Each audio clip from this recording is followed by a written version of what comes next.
오늘 이 본문에 예수님의 제자들이 풍랑을 만납니다. 그런데 그 풍랑은 예수님의 명령을 거역하거나 회피했기 때문이 아닙니다. 오히려 그 명령에 순종해서 건너편으로 가다가 고난당하면서 또 어려움을 당합니다.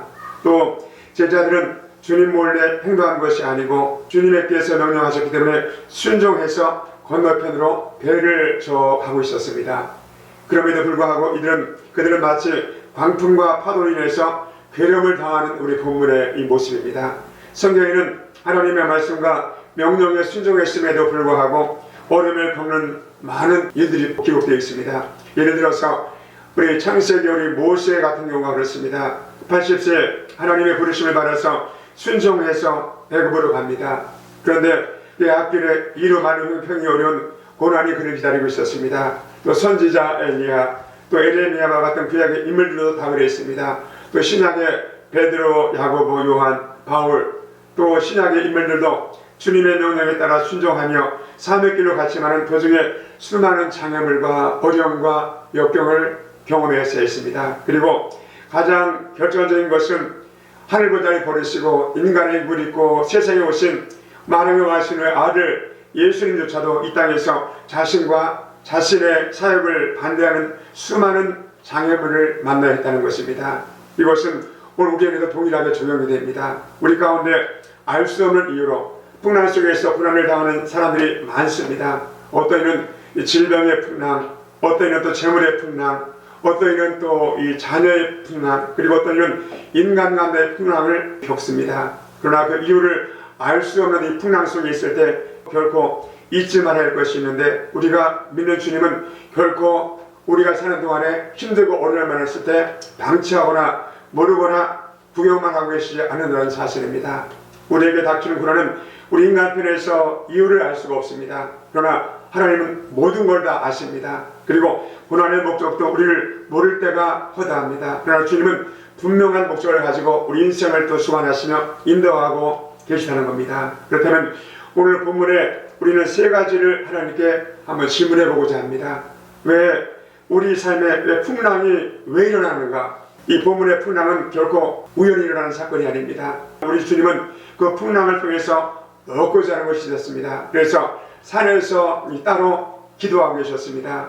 주님의 산기도와 바다의 풍랑은 깊은 관계가 있습니다. 연관성이 있습니다.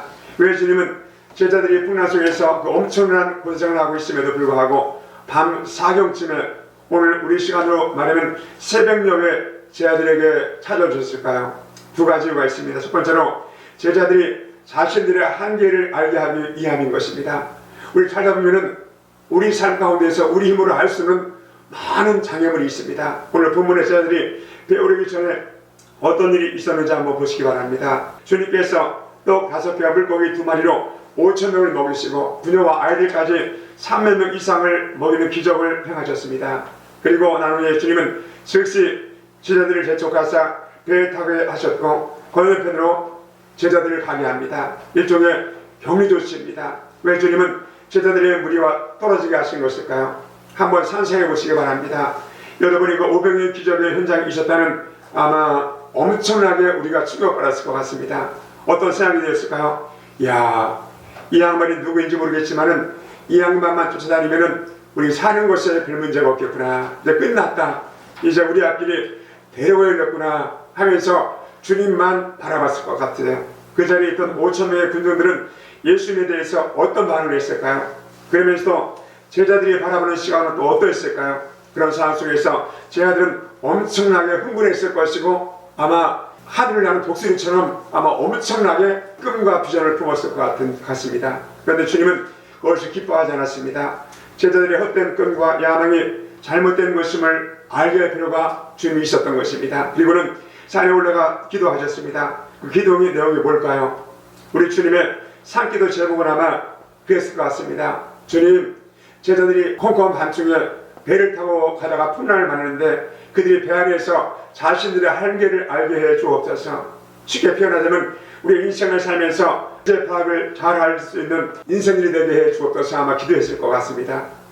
두 번째로 풍랑의 원인이 주님을 올바로 알게 하기 위함이었던 것입니다. 주님이 오병이어 기적을 일으키셨습니다. 그 목적은 단순히 먹을 것을 제공하기 위한 것만이 아닙니다. 예수님은 당신이 생명의 떡인과 또 하나님의 아들 되심을 알게 하기 위해서 그런 기적을 행하신 것입니다. 그런데 군중들과 제자들의 생각은 달랐습니다. 예수님을 왕으로 모셔야 하겠다는 생각으로 충만했습니다. 그러나 예수님은 군중들과 제자들을 떼어놓으신 것입니다. 성도 여러분 중에 혹시 예상치 못한 풍랑 속에서 고난당하는 분이 계십니까? 너무 걱정하지 마시기 바랍니다. 그 풍랑을 통해서 자신의 한계를 깨닫게 합니다. 그리고 우리가 믿는 주님은 어떤 분지를 새롭게 인식하게 된다는 겁니다. 풍랑의 원인은 우리를 망하게 하는 데 있지 않습니다. 풍랑의 원인은 우리를 주님께 더 가까이 가게 하는 것을 믿으시는 여러분 다 되시기를 축복하고 축원합니다. 고난당하니까 예배 기도함을 알고 말씀에 살아있는 것을 알고 주님께 기도하게 되고 감사를 배우게 되고 나누는 것을 배우게 되고 우리 삶이 우리 것이 아니고 하나님 것인 것을 알게 되는 것입니다. 그것이 작은 문제라고 여러분 소홀히 여기지 마시기 바랍니다. 그것이 자연적인 현상이라고 무시하지 말아야 합니다. 우리 인생에는 우연이 절대 없습니다. 그렇기 때문에 우리는 우리의 연약함을 속히 우리 고백해야 합니다. 그리고 주님만이 내 인생의 문제 해결자임을 우리 고백해야 합니다. 우리가 왜 예수님을 주님이라고 합니까? 그분이 바로 우리 인생의 주인이기 때문입니다. 입으로만 주님이 아닙니다. 삶 속에서 진정으로 주인님으로 고백할 수 있어야 합니다. 33절에 이렇게 말합니다. 배에 있는 사람들이 예수께서라 이르되 진실로 하나님의 아들이로소이다.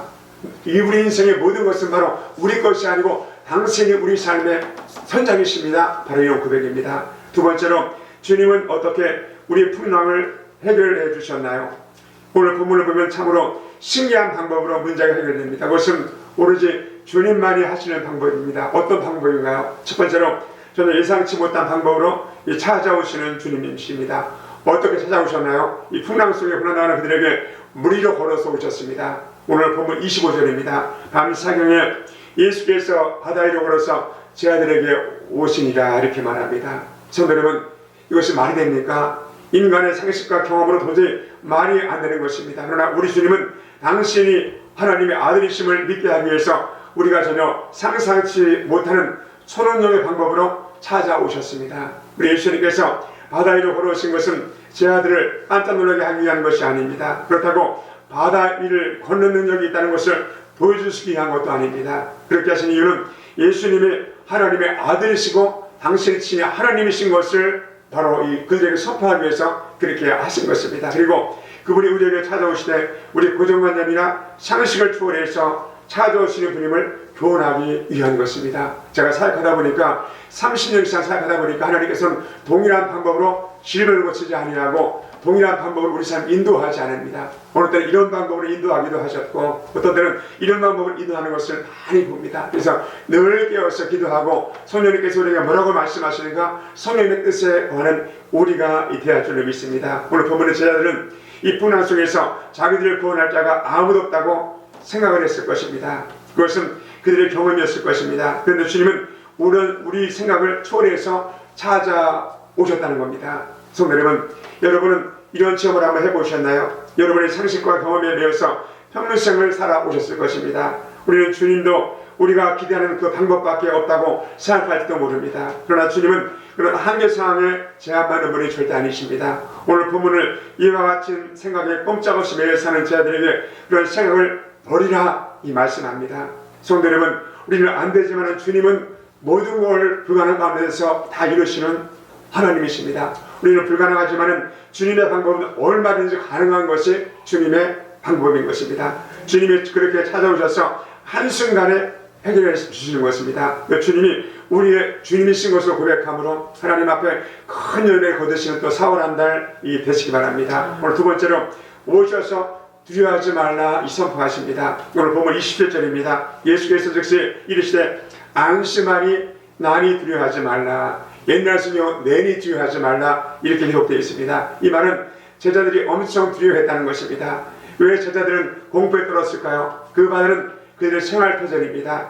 어찌 보면 그 바다에서 제자들이 전문가였고 어려서부터 일평생 그들의 터전이 바로 모으지 않는 어부였다는 것입니다. 그런데 그들은 밤새 배암 두려워 떨었습니다. 이유는 죽음에 대한 두려움입니다. 우리가 인생을 살면서 제일 두려운 것 중에 하나가 죽음에 대한 두려움입니다. 베드로도 마찬가지입니다. 주님이 걸어오시는 것을 보고는 걷게 달라고 오늘 소리를 치고 바다 위에 뛰어내립니다. 그리고는 걸었습니다. 그런데 바람과 이 바다를 쳐다보는 순간에 두려움과 의심이 생겼습니다. 그러자 베드로가 바다 속으로 빠져들어갑니다. 여기서 우리는 생각해야 합니다. 왜 두려움이 임할까요? 왜 의심이 생길까요? 이유는 예수님보다 환경을 더 크게 보기 때문입니다. 그러면 우리는 문제 해결자가 아니고 문제 속에 빠질 수밖에 없다는 겁니다. 성도 여러분, 왜 풍랑이 두렵습니까? 생명을 잃을까 두려운 것입니다. 죽을까 두려운 것입니다. 그리고 약속에 대한 확신이 없이 의심이 생기니 두려운 것입니다. 우리 주님은 오늘 우리에게 향해서 분명하게 선포하십니다. 안심하라, 내니 두려워하지 말라, 이렇게 말씀합니다. 생명의 주인은 하나님이십니다. 그러니까 죽어도 하나님의 뜻이시고 살아도 주님의 뜻인 것을 믿고 늘 주님의 뜻 가운데 가는 우리가 되어야 합니다.